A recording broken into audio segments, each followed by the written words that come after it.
PTC news इस खास पेशकश हाल हल्के ਦਾ ਵਿੱਚ ਤੁਹਾਡਾ ਸਵਾਗਤ ਹੈ। ਅੱਜ ਗੱਲ ਕਰਾਂਗੇ ਰੂਪਨਗਰ ਵਿਧਾਨ ਸਭਾ ਹਲਕੇ ਦੀ।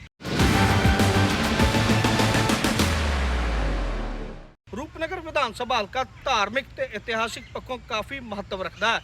ਦਸ਼ਮੇਸ਼ ਪਿਤਾ ਸਾਹਿਬ ਸ੍ਰੀ ਗੁਰੂ ਗੋਬਿੰਦ ਸਿੰਘ ਜੀ ਦੀ ਚਰਨ ਛੋਹ ਪ੍ਰਾਪਤ ਧਰਤੀ ਹੋਣ ਕਾਰਨ ਇਸ ਹਲਕੇ ਦਾ ਧਾਰਮਿਕ ਪੱਖ ਤੋਂ ਕਾਫੀ ਵੱਡਾ महत्व है। जबकि इतिहासिक पक्ष की गल कर ली जाए तो सिंधु घाटी की सभ्यता का एक वड्डा केंद्र इस हल्के दे विच होण कारण अते महाराजा रणजीत सिंह के राज दीआं यादां इस हल्के दे नाल जुड़ियां होण कारण यह हल्का इतिहासिक पक्षों काफ़ी महत्व रखता है। 11वीं सदी के राजा रोकेशर ने अपने पुत्र रूप सैन के नाम के उत्ते इस हल्के का नाम रूपनगर रखा।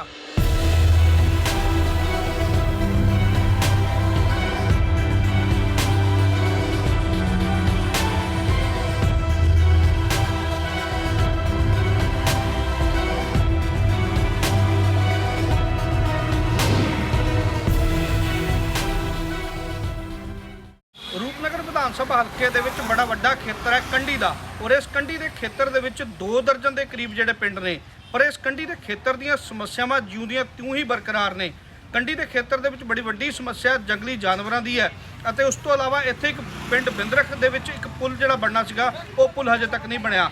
जब तक इस इलाके दे विच जिहड़ी हिमाचल प्रदेश नूं जोड़न वाली एक सड़क है, पंजाब ते हिमाचल प्रदेश नूं आपस दे विच जोड़दी है, कुछ किलोमीटर की वो सड़क है जिहड़ी अज तक नहीं बन सकी, जिस नूं लैके लंबे समय तो इस इलाके के लोग सरकार अगे गुहार लगाउंदे रहे ने कि इस इलाके की इन्हां 5 सालों दे विच तरक्की हुई कि किन्ना इन्हां समस्यावां दा हल होया। इधर ही गल करते हैं इस इलाके के कुछ लोगों के कोल असीं एक साथ दे विच पहुंचे हैं जिथे बजुर्ग साडे नाल बैठे ने, उहदे नाल गल करते हैं। अच्छा बाबा जी दसो भी किन्नी क तरक्की इस इलाके दे विच होई। अच्छा सब तो पहला सवाल थोड़े बजुर्गों नाल भी पेंशन मिलती समय सिर नहीं? पेंशन समय साथ तो नहीं मिलती है, हाँ महीने के ठीक में जाकर पाऊंगी। होर सरकार वालों ਜਿਹੜੀਆਂ सहूलतां ਦਿੱਤੀਆਂ ਜਾਂਦੀਆਂ ਐਲਾਨ ਕੀਤੇ ਜਾਂਦੇ ਵੀ ਅਸੀਂ ਆਹ सहूलत दे रहे हैं, आह सहूलत दे रहे हैं, कोई नहीं जी दिंदा है सहूलत ऐलान है।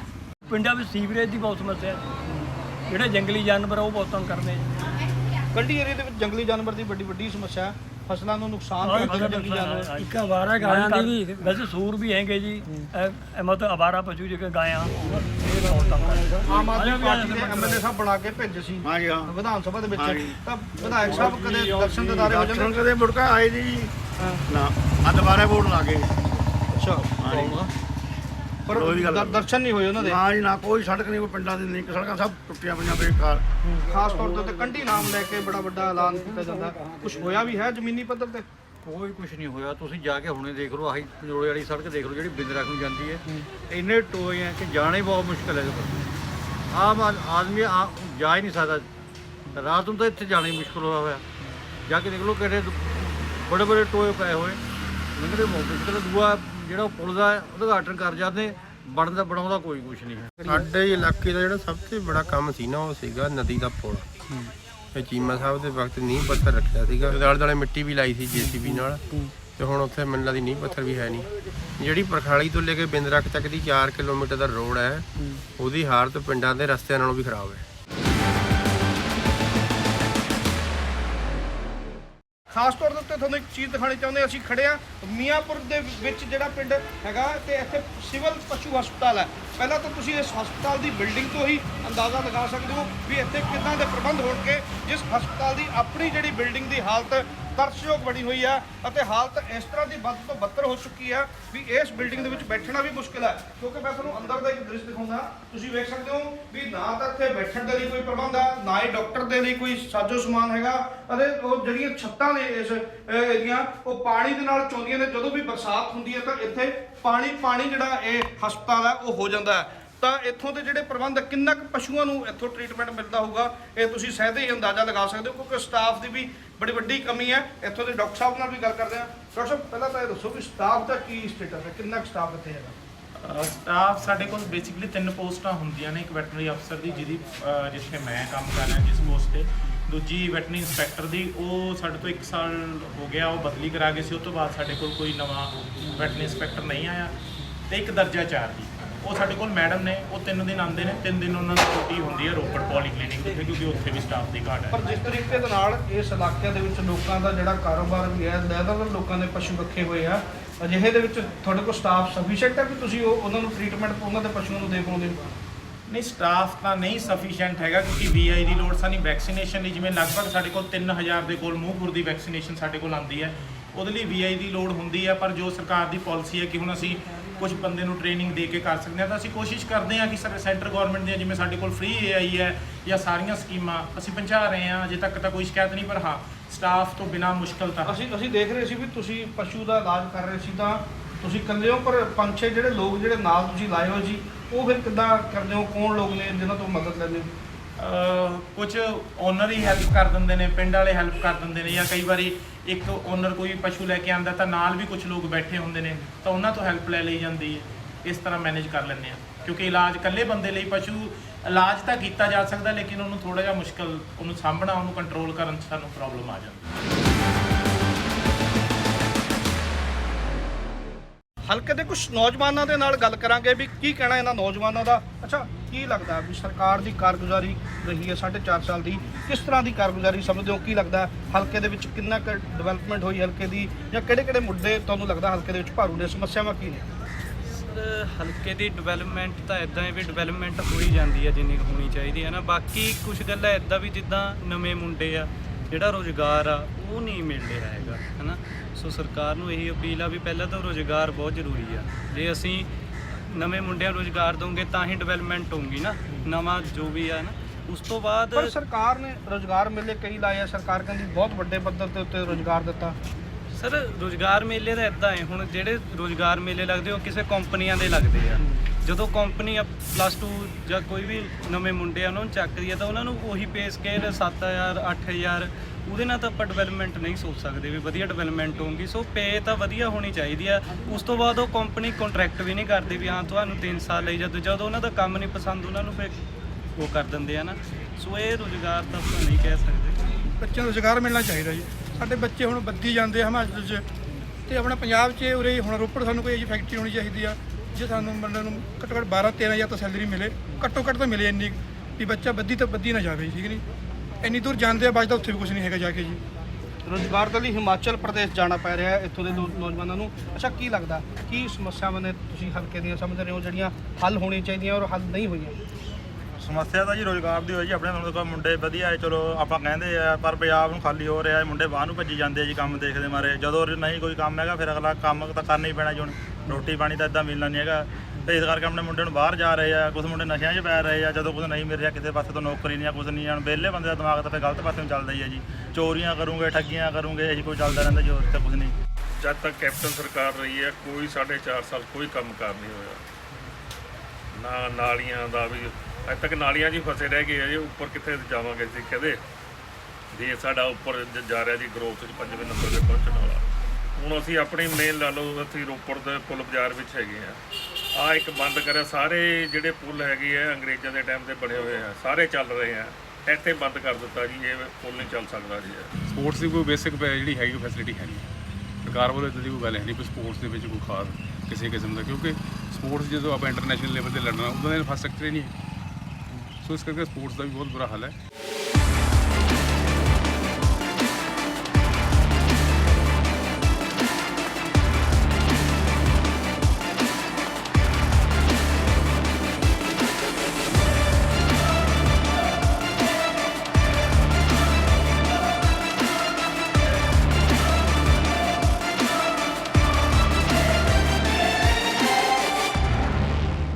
ਅਸੀਂ ਇਸ ਸਮੇਂ ਖੜੇ ਹਾਂ ਰੋਪੜ ਸ਼ਹਿਰ ਦੇ ਮੇਨ ਪ੍ਰਵੇਸ਼ ਦੁਆਰ ਦੇ ਉੱਤੇ, ਯਾਨੀ ਕਿ ਰੋਪੜ ਸ਼ਹਿਰ ਦਾ ਜਿਹੜਾ ਮੁੱਖ ਐਂਟਰੀ ਜਿਹੜਾ ਗੇਟ ਹੈਗਾ ਉਹ ਸਰਹੰਦ ਨਹਿਰ ਦਾ ਇਹ ਪੁਲ ਹੈਗਾ। ਤੁਸੀਂ ਵੇਖ ਸਕਦੇ ਹੋ ਵੀ ਸ਼ਹਿਰ ਦੇ ਵਿੱਚ ਜਿਹੜੇ ਐਂਟਰ ਹੋਣਾ ਹੋਵੇ ਤਾਂ ਇਸ ਪੁਲ ਤੋਂ ਹੀ ਗੁਜ਼ਰ ਕੇ ਜਿਹੜਾ ਐਂਟਰ ਹੋਣਾ ਪੈਂਦਾ ਹੈ। ਪਰ ਇਸ ਪੁਲ ਦੀ ਹਾਲਤ ਮਾੜੀ ਹੋਣ ਦਾ ਦਾਅਵਾ ਕਰਦੇ ਆ ਪ੍ਰਸ਼ਾਸਨ ਨੇ।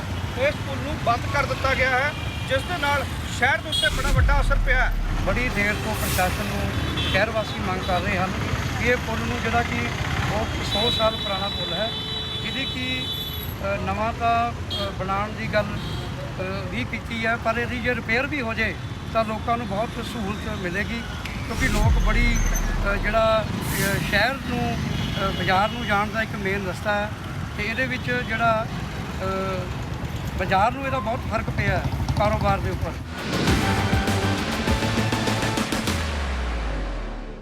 ਸਤਲੁਜ ਦਰਿਆ ਦੇ ਖੂਬਸੂਰਤ ਕਿਨਾਰੇ ਤੇ ਉੱਤੇ ਵਸਿਆ ਹੋਇਆ ਰੂਪਨਗਰ ਹਲਕਾ ਜਿਸ ਨੂੰ ਸੈਰ ਸਪਾਟੇ ਦੇ ਤੌਰ ਦੇ ਉੱਤੇ ਵਿਕਸਿਤ ਕਰਨ ਦੀਆਂ ਕਈ ਵਾਰ ਵੱਡੀਆਂ ਗੱਲਾਂ ਹੋਈਆਂ ਤੇ ਸੈਲਾਨੀਆਂ ਦੀ ਵੱਡੀ ਖਿੱਚ ਦਾ ਕੇਂਦਰ ਹੋਣ ਦੇ ਬਾਵਜੂਦ ਵੀ ਇਹ ਹਲਕਾ ਅੱਜ ਤੱਕ ਸੈਰ ਸਪਾਟੇ ਦੇ ਤੌਰ ਦੇ ਉੱਤੇ ਵਿਕਸਿਤ ਨਹੀਂ ਹੋ ਪਾਇਆ, ਜਿਸ ਕਰਕੇ ਸੈਲਾਨੀਆਂ ਦੇ ਮਨਾਂ ਦੇ ਵਿੱਚ ਰੋਸ ਵੀ ਹੈ। ਇੱਥੋਂ ਇੱਕ ਹੀ ਜਗ੍ਹਾ ਹੁੰਦੀ ਸੀ ਜਿਹੜੀ ਕਿ ਬੋਟ ਕਲੱਬ ਦੇ ਨਾਂ ਤੇ ਬਹੁਤ ਹੀ ਮਸ਼ਹੂਰ ਸੀ। ਆਮ ਲੋਕ ਜਦੋਂ ਆਉਂਦੇ ਸੀ ਕਹਿੰਦੇ ਸੀ ਰੋਪੜ ਕੋਈ ਜਗ੍ਹਾ ਹੈ, ਬੈਠ ਕੇ ਪਾਰਕ ਸੀ, ਸਾਰਾ ਕੁਝ ਮੁੜ ਕੇ ਕੁਝ ਸਰਕਾਰਾਂ ਦਾ ਕਿੱਦਾਂ ਦੇ ਰਹੇ ਸਿਸਟਮ ਕਿੱਦਾਂ ਨਹੀਂ ਰਹੇ, ਐਸਾ ਜਾੜਿਆ ਕਿ ਮੁੜ ਕੇ ਉਸ ਦੀ ਕਿਸ ਨੇ ਸਾਰ ਨਹੀਂ ਲਈ। ਹੁਣ ਆਪਾਂ ਚਾਹੁੰਦੇ ਹਾਂ ਕਿ ਜੋ ਸਰਕਾਰ ਹੈ ਵੀ ਦਾ ਕੁਛ ਹੱਦ ਤੱਕ ਬਣਿਆ ਹੈ ਪਾਰਕ ਜਿੱਥੇ ਕਿ ਅਸੀਂ ਖੜੇ ਹਾਂ ਇਸ ਵਕਤ, ਪਰ ਜੋ ਬੋਟ ਕਲੱਬ ਅਸਲੀ ਜੋ ਸੀ ਇੱਥੇ ਦੀ ਐਗਜ਼ਿਸਟੈਂਸ ਹੈਗਾ ਜਿਹੜਾ ਬੋਟ ਕਲੱਬ ਦਾ, ਉਹ ਵਿਕਸਿਤ ਜ਼ਰੂਰ ਹੋਣਾ ਚਾਹੀਦਾ। ਸਰਕਾਰਾਂ ਵੋਟਾਂ ਦੇ ਟਾਈਮ ਤਾਂ ਵਾਅਦੇ ਬਹੁਤ ਕਰਦੀਆਂ, ਹਰੇਕ ਸਰਕਾਰ ਕਹਿੰਦੀ ਹੈ ਵੀ ਜਿਹੜਾ ਰੋਪੜ ਸ਼ਹਿਰ ਹੈ ਇਹ ਟੂਰਿਜ਼ਮ ਦੇ ਤੌਰ ਤੇ ਵਿਕਸਿਤ ਹੋਣਾ ਚਾਹੀਦਾ, ਪਰ ਫਿਰ ਭੁੱਲ ਜਾਂਦੇ ਨੇ। ਠੀਕ ਹੈ, ਤੇ ਜੇ ਇਹਨੂੰ ਕਰਿਆ ਜਾਵੇ ਤਾਂ ਬਹੁਤ ਵਧੀਆ ਜਗ੍ਹਾ ਬਣ ਸਕਦੀ ਹੈ। ਰੋਪੜ ਡੇ ਬਾਈ ਡੇ ਪਿੱਛੇ ਪੈ ਰਿਹਾ। ਅੱਗੇ ਤਾਂ ਇੰਨਾ ਚਿਰ ਹੋ ਗਿਆ, ਅੰਬਾਲੇ ਤੋਂ ਬਾਅਦ ਰੋਪੜ ਡਿਸਟ੍ਰਿਕਟ ਬਣਿਆ ਤਾਂ, ਤੇ ਪਰ ਉਹ ਚੀਜ਼ ਨਹੀਂ ਹੈ। ਇੰਨੇ ਸਾਲ ਹੋ ਗਏ ਪੁਰਾਣੇ, ਜਦ ਕਿ ਨਵੇਂ ਡਿਸਟ੍ਰਿਕਟ ਬਣੇ ਆ ਉਹ ਰੋਪੜ ਨਾਲੋਂ ਕਾਫੀ ਉੱਪਰ ਵੱਧ ਗਏ ਆ। ਸੜਕਾਂ ਤਾਂ ਇਹਨਾਂ ਨੇ ਬਣਾਈਆਂ ਹੈ ਨਹੀਂ। ਆ ਜੈਲ ਸਿੰਘ ਨਗਰ ਆ ਜਿਹਨੂੰ ਰੋਪੜ ਦੇ ਦਾ ਕਹਿੰਦੇ ਵੀ ਪੌਸ਼ ਇਲਾਕਾ ਹੈ। ਆ ਨਗਰ ਆਪਣਾ ਨਵੇਂ ਪੁਲ ਤੋਂ ਲੈ ਕੇ ਤੁਸੀਂ ਇੱਧਰ ਨੂੰ ਆਉਂਦੇ ਹੋਏ ਇਹ ਦੱਸੋ ਵੀ ਮੋਟਰਸਾਈਕਲ ਤੁਹਾਡਾ 30 ਦੀ ਸਪੀਡ 'ਤੇ ਚੱਲ ਸਕਦਾ? ਸੜਕਾਂ ਦਾ ਇੰਨਾ ਬੁਰਾ ਹਾਲ ਕਰਿਆ ਹੋਇਆ, ਤੇ ਉਸ ਤੋਂ ਬਾਅਦ ਰੁਜ਼ਗਾਰ ਕਿਸੇ ਨੂੰ ਹੈ ਨਹੀਂ।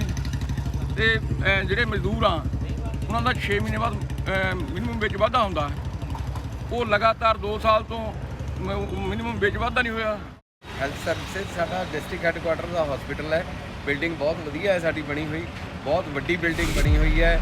ਡਾਕਟਰ ਹੈ ਨਹੀਂ, ਮਸ਼ੀਨਾਂ ਹੈ ਸਾਡੇ ਇੱਥੇ, ਈਵਨ ਵੈਂਟੀਲੇਟਰ ਲਾਉਣ ਵਾਲਾ ਵੀ ਡਾਕਟਰ ਹੈ ਨਹੀਂ। ਕੋਵਿਡ 'ਚ ਅਸੀਂ ਹਾਲ ਦੇਖਿਆ, ਜਰਾ ਕੋਈ ਐਮਰਜੈਂਸੀ ਹੋ ਜਾਂਦੀ ਸੀ ਸਾਰੇ ਜ਼ਿਲ੍ਹੇ 'ਚ ਸਾਡੇ ਵੈਂਟੀਲੇਟਰ ਲਾਉਣ ਵਾਲਾ ਡਾਕਟਰ ਹੈ। ਤਾਂ ਸਾਡੇ ਕੋਲ ਪੂਰੇ ਫਸਟ ਏਡ ਹਸਪੀਟਲ ਹੈ, ਡਿਸਟ੍ਰਿਕਟ ਹੈੱਡਕੁਆਟਰ ਦਾ ਹਸਪੀਟਲ ਹੈ, ਫਸਟ ਏਡ ਹਸਪੀਟਲ ਹੈ। ਸਾਡੇ ਕੋਲ ਇੱਥੇ ਐਮਰਜੈਂਸੀ ਅਟੈਂਡ ਕਰਨ ਲਈ ਹੈ ਨਹੀਂਗਾ।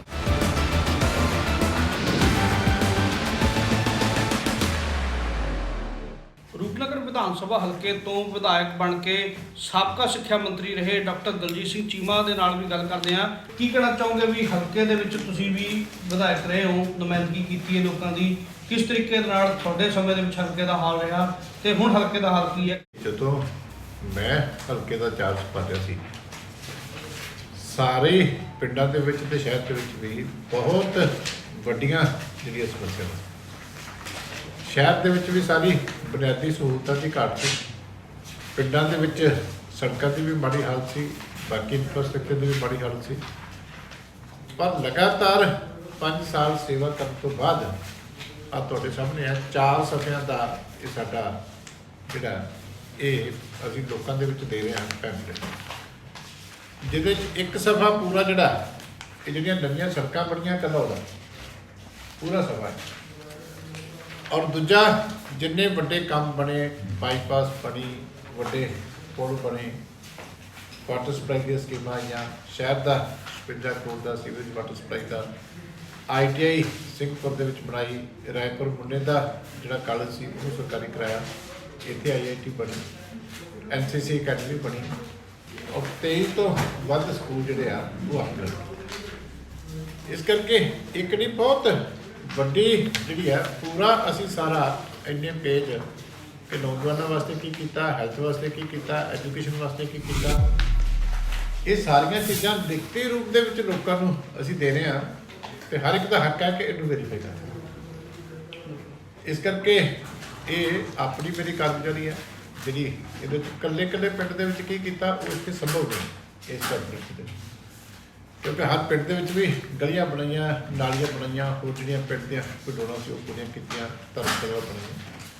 ਇਸ ਕਰਕੇ ਮੇਰਾ ਤਾਂ ਇੱਕੋ ਹੀ ਗੱਲ ਦੇ ਉੱਤੇ ਹੈ ਕਿ ਜਦੋਂ ਮੈਨੂੰ ਮੌਕਾ ਮਿਲਿਆ ਸੀ ਤਾਂ ਮੈਂ ਆਹ ਕੁਛ ਕੀਤਾ। ਡਾਕਟਰ ਸਾਹਿਬ ਡਿਵੈਲਪਮੈਂਟ ਤੁਹਾਡੇ ਸਮੇਂ ਵੀ ਬਹੁਤ ਕੀਤੀ, ਤੁਸੀਂ ਦਾਅਵੇ ਕੀਤੇ ਨੇ, ਪਰ ਰੋਪੜ ਦੇ ਵਿੱਚ ਅੱਜ ਤੱਕ ਬੱਸ ਸਟੈਂਡ ਨਹੀਂ ਬਣ ਸਕਿਆ। ਬਿੰਦਰਖ ਦੇ ਵਿੱਚ ਜਿਹੜਾ ਪੁੱਲ ਹੈ ਕੰਢੀ ਏਰੀਏ ਦੇ ਵਿੱਚ ਮੇਨ ਮੁੱਖ ਪੁੱਲ ਆ ਉਹ ਨਹੀਂ ਅੱਜ ਤੱਕ ਜਿਹੜਾ ਬਣ ਸਕਿਆ। ਰੋਪੜ ਨੂੰ ਸੈਰ ਸਪਾਟੇ ਦੇ ਤੌਰ ਦੇ ਉੱਤੇ ਵਿਕਸਿਤ ਕਰਨ ਦੇ ਸਮੇਂ-ਸਮੇਂ ਤੇ ਵੱਡੇ ਦਾਅਵੇ ਹੋਏ, ਉਹ ਕੰਮ ਨਹੀਂ ਹੋ ਸਕਿਆ। ਤਾਂ ਰੋਪੜ ਦੇ ਵਿੱਚ ਇੰਡਸਟਰੀ ਲਿਆਉਣ ਦੇ ਦਾਅਵੇ ਹੋਏ, ਉਹ ਦਾਅਵੇ ਕਿਤੇ ਨਹੀਂ ਖੜੇ। ਰੋਪੜ ਦੇ ਵਿੱਚ ਰੁਜ਼ਗਾਰ ਦੇ ਵੱਡੇ ਸਾਧਨ ਪੈਦਾ ਕਰਨ ਦੇ ਦਾਅਵੇ ਸੀ, ਉਹ ਦਾਅਵੇ ਕਿਤੇ ਨਹੀਂ ਖੜੇ। ਇਹਨਾਂ ਦਾਅਵਿਆਂ ਦੇ ਉੱਤੇ ਸਾਰੀਆਂ ਹੀ ਪਾਰਟੀਆਂ ਦੇ ਜਿਹੜੇ ਲੀਡਰ ਨੇ ਉਹਨਾਂ ਨੇ ਦਾਅਵੇ ਕੀਤੇ ਸੀਗੇ, ਪਰ ਉਹ ਦਾਅਵੇ ਅੱਜ ਕਿਤੇ ਵੀ ਖੜਦੇ ਨਹੀਂ ਦਿਖਾ ਰਹੇ, ਜਿਸ ਕਰਕੇ ਲੋਕਾਂ ਦੇ ਵਿੱਚ ਮਾਯੂਸੀ ਜ਼ਰੂਰ ਹੈ। ਦੇਖੋ ਗੱਲ ਹੈ ਬੱਸ ਸਟੈਂਡ ਦਾ ਪਹਿਲਾਂ ਤੁਸੀਂ ਜ਼ਿਕਰ ਕੀਤਾ। ਮੇਰੇ ਟਾਈਮ ਦੇ ਉੱਤੇ ਹੀ ਪੁਰਾਣੇ ਬੱਸ ਸਟੈਂਡ ਦੀ ਜਗ੍ਹਾ ਦੇ ਉੱਤੇ ਜਿਹੜਾ ਬਾਈਪਾਸ ਦੇ ਉੱਤੇ ਨਵੇਂ ਬੱਸ ਸਟੈਂਡ ਦੀ ਜਗ੍ਹਾ ਅਲਾਟ ਕੀਤੀ ਗਈ ਔਰ ਦੋਨਾਂ ਦੀ ਜਗ੍ਹਾ ਦੀ ਆਪੋ ਦੇ ਵਿੱਚ ਤਬਾਦਲਾ ਵੀ ਕਰਵਾ ਦਿੱਤਾ। ਹੁਣ 5 ਸਾਲ ਤੋਂ ਬਾਅਦ ਨਿਕਲ ਗਏ, ਇਸ ਕਰਕੇ ਕੁਝ ਅਗਲਿਆਂ ਨੇ ਵੀ ਕਰਨਾ ਸੀ, ਕਿਉਂਕਿ ਮੈਂ ਤਾਂ ਇੰਨਾ ਕੁਛ ਕਰ ਦਿੱਤਾ, ਉਹ ਵੀ ਕੰਮ ਮੈਂ ਕਰ ਗਿਆ ਕਿ ਜਿਹੜਾ ਜਗ੍ਹਾ ਤੈਅ ਕਰ ਦਿੱਤੀ, ਜਗ੍ਹਾ ਇੰਪਰੂਵਮੈਂਟ ਵਾਸਤੇ ਨਾਲ ਜਿਹੜਾ ਯਾਤਰਾ ਕਰ ਦਿੱਤਾ ਔਰ ਸਿਰਫ ਉਸ ਤੋਂ ਬਾਅਦ ਸ਼ੁਰੂਆਤ ਕਰਾਉਣੀ ਸੀ ਉਹ 5 ਸਾਲਾਂ ਦੇ ਵਿੱਚ ਕਿਸੇ ਤੋਂ ਨਹੀਂ। ਜਿੱਥੋਂ ਤੱਕ ਟੂਰਿਜ਼ਮ ਬਣਾਉਣ ਦੀ ਗੱਲ ਹੈ, ਟੂਰਿਜ਼ਮ ਦਾ ਤਾਂ ਹੀ ਬਣਦਾ ਜੇ ਪਹਿਲਾਂ ਇਨਫਰਾਸਟ੍ਰਕਚਰ ਬਣਦਾ। ਦੇਖੋ ਸਾਡੇ ਹਲਕੇ ਦੀ ਬੜੇ ਲੰਬੇ ਸਮੇਂ ਤੋਂ ਸੜਕਾਂ ਦੀਆਂ ਬਹੁਤ ਮੰਗਾਂ ਸੀਗੀਆਂ, ਉਹਦੇ ਨਾਲ ਨਾਲ ਪਿੰਕੈਸ਼ੀਆ ਬੋਟ ਕਲੱਬ ਦੀ ਆਪਣਾ ਬਹੁਤ ਦੇਰ ਤੋਂ ਮੰਗ ਸੀਗੀ, ਬੱਸ ਸਟੈਂਡ ਦੀ ਬਹੁਤ ਦੇਰ ਤੋਂ ਮੰਗ ਸੀਗੀ, ਹੋਰ ਜਿਹੜੀਆਂ ਮੁੱਢਲੀਆਂ ਸਹੂਲਤਾਂ ਸੀਗੀਆਂ। ਸ਼ਹਿਰ ਦੇ ਵਿੱਚ ਪੀਣ ਦੇ ਪਾਣੀ ਦੀ ਕਿੱਲਤ ਆ, ਪਿੰਡਾਂ ਦੇ ਵਿੱਚ ਤੁਸੀਂ ਵੇਖੋ ਪਿਛਲੇ ਸਮੇਂ 'ਚ ਪੀਣ ਦੇ ਪਾਣੀ ਦੀ ਬਹੁਤ ਕਿੱਲਤ ਸੀਗੀ, ਆਪਣਾ ਸਰਕਾਰੀ ਬੋਰਾਂ ਦੀ ਬਹੁਤ ਸੀਗੇ। ਇਹ ਸਾਰੀਆਂ ਚੀਜ਼ਾਂ ਦੇ ਉੱਤੇ ਕੰਮ ਜਿਹੜੇ ਆ ਹਰ ਪਹਿਲੂ ਦੇ ਉੱਤੇ ਕਾਫੀ ਵੱਡੇ ਪੱਧਰ ਦੇ ਉੱਤੇ ਹੋਏ ਆ, ਭਾਵੇਂ ਉਹ ਸੜਕਾਂ ਦੀ ਗੱਲ ਹੋਵੇ। ਠੀਕ ਆ, ਅਸੀਂ ਨਹੀਂ ਕਹਿੰਦੇ ਵੀ ਸਾਰੀਆਂ ਸੜਕਾਂ ਕਿਉਂਕਿ ਕੋਈ ਉੱਠ ਜਾਂਦਾ ਤਾਂ ਮੇਰੀ ਸੜਕ ਨਹੀਂ ਬਣੀ, ਲੇਕਿਨ ਜਿਹੜੀਆਂ ਬਣੀਆਂ ਉਹਦੇ ਬਾਰੇ ਸ਼ਾਇਦ ਕੋਈ ਬਹੁਤ ਲੋਕ ਘੱਟ ਕਹਿੰਦੇ। ਤੁਸੀਂ ਨੂਰਪੁਰ ਤੋਂ ਰੋਪੜ ਤੱਕ ਦੀ ਸੜਕ ਵੇਖੋ, ਉਹਦਾ ਬੜੇ ਧਰਨੇ ਲੱਗੇ ਸਾਲ 'ਚ, ਉਹ ਵੀ ਲੱਗੇ 2 ਸਾਲ ਪਹਿਲਾਂ ਵੀ ਲੱਗਦੇ ਸੀ। ਅੱਜ ਉਹ ਸੜਕ ਬਣੀ ਹੋਈ ਆ, ਉਹਦੇ ਵਿੱਚ ਕੋਈ ਦੋ ਰਾਏ ਨਹੀਂ। ਤੁਸੀਂ ਜਿਸ ਸੜਕ ਤੇ ਆਪਾਂ ਖੜੇ ਹਾਂ ਬਿਲਕੁਲ ਆਸਾਨ ਇਨਕਲੇਵ ਦੇ ਵਿੱਚ ਵੇਖੋ, ਇੱਥੇ ਤੁਸੀਂ ਆਹ ਕਹੋ ਆਹ ਸੜਕ ਦਾ ਬਹੁਤ ਬੁਰਾ ਹਾਲ ਸੀਗਾ। ਇਹ ਸੜਕ ਬਕਾਇਦਾ ਸ਼ਹਿਰ ਦੇ ਵਿੱਚ ਬਣਾਈਆਂ ਗਈਆਂ। ਉਵੇਂ ਹੀ ਤੁਸੀਂ ਅਗਰ ਆਪਣਾ ਵੇਖੋਗੇ ਬੇਲਾ ਰੋਡ ਜਿਹੜਾ ਇੱਕ ਬੜਾ ਵੱਡਾ ਮਸਲਾ ਵਾ, ਹੁਣ ਤਾਂ ਮੁੱਖ ਮੰਤਰੀ ਸਾਹਿਬ ਤੋਂ ਲੈ ਕੇ ਇੱਥੇ ਤੱਕ ਉਹਦਾ ਵੀ ਟੈਂਡਰ ਲੱਗ ਚੁੱਕਾ ਔਰ ਉਹ ਆਲਰੇਡੀ ਬਣਨੀ ਸ਼ੁਰੂ ਹੋ ਗਈ ਆ। ਉਵੇਂ ਹੀ ਤੁਸੀਂ ਪੀਣ ਦੇ ਪਾਣੀ ਦੀ ਗੱਲ ਕਰੋ, ਅੱਜ ਆਪਣਾ ਕਹਿੰਦੇ ਵਾਟਰ ਸਪਲਾਈ ਦਾ ਉੱਥੇ ਤੁਸੀਂ ਵੇਖੋ ਪ੍ਰੋਜੈਕਟ ਸੀਗਾ। ਅਕਸਰ ਕੀ ਹੁੰਦਾ ਜਦੋਂ ਸਰਕਾਰਾਂ ਬਦਲਦੀਆਂ ਕਈ ਵਾਰ ਕਈ ਪ੍ਰੋਜੈਕਟ ਬੰਦ ਹੋ ਜਾਂਦੇ ਲੇਕਿਨ ਅਸੀਂ ਇੱਕ ਜਿਹੜਾ ਪਿਛਲੀ ਸਰਕਾਰ ਨੇ ਔਰ ਜਿਹੜੀ ਇਸ ਸਰਕਾਰ ਦੇ ਵਿੱਚ ਜਿਹੜਾ ਆਪਣਾ ਕਿੰਨਾ ਫਰਕ ਸੀਗਾ ਉਹ ਲੋਕਾਂ ਨੂੰ ਦਰਸਾਉਣ ਦੀ ਕੋਸ਼ਿਸ਼ ਕੀਤੀ। ਅਸੀਂ ਇਕੱਲੇ ਆਪਣਾ ਹਵਾਈ ਵਾਅਦੇ ਨਹੀਂ ਕੀਤੇ।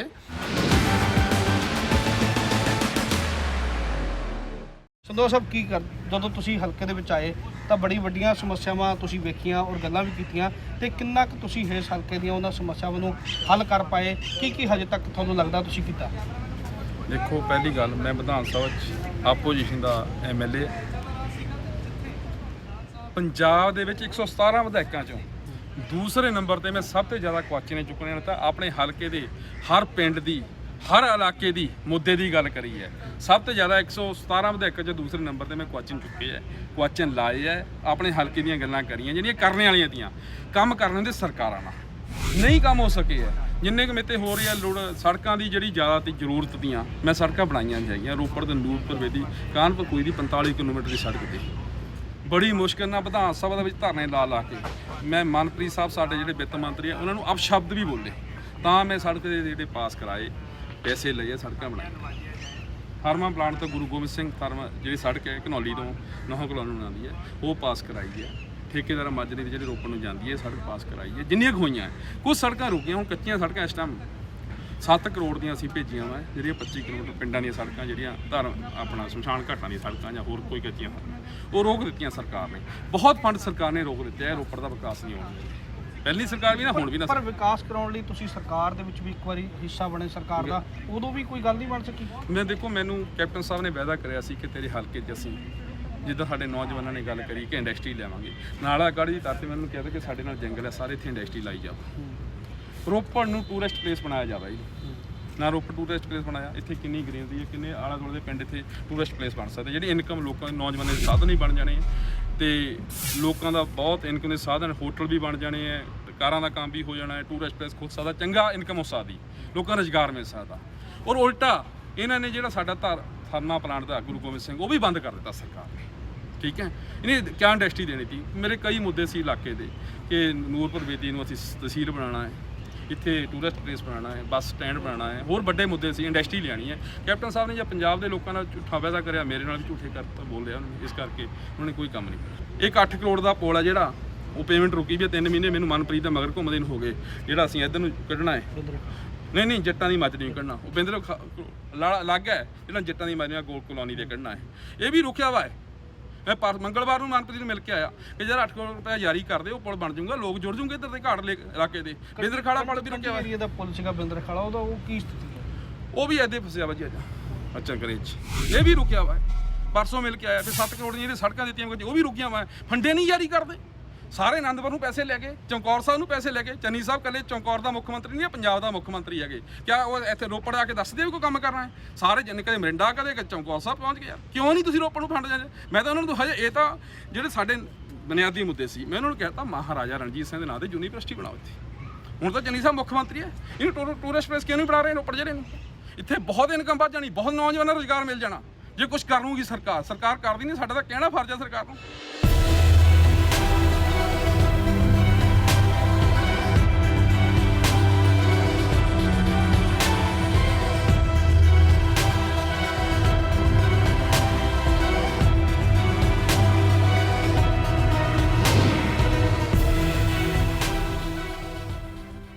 ਇਹ ਸੀ ਰੂਪਨਗਰ ਵਿਧਾਨ ਸਭਾ ਹਲਕੇ ਦਾ ਹਾਲ। ਹੁਣ ਤੁਹਾਨੂੰ ਦਿਖਾਵਾਂਗੇ ਕਿਸੇ ਹੋਰ ਹਲਕੇ ਦਾ ਹਾਲ। ਫਿਲਹਾਲ ਦਿਓ ਇਜਾਜ਼ਤ।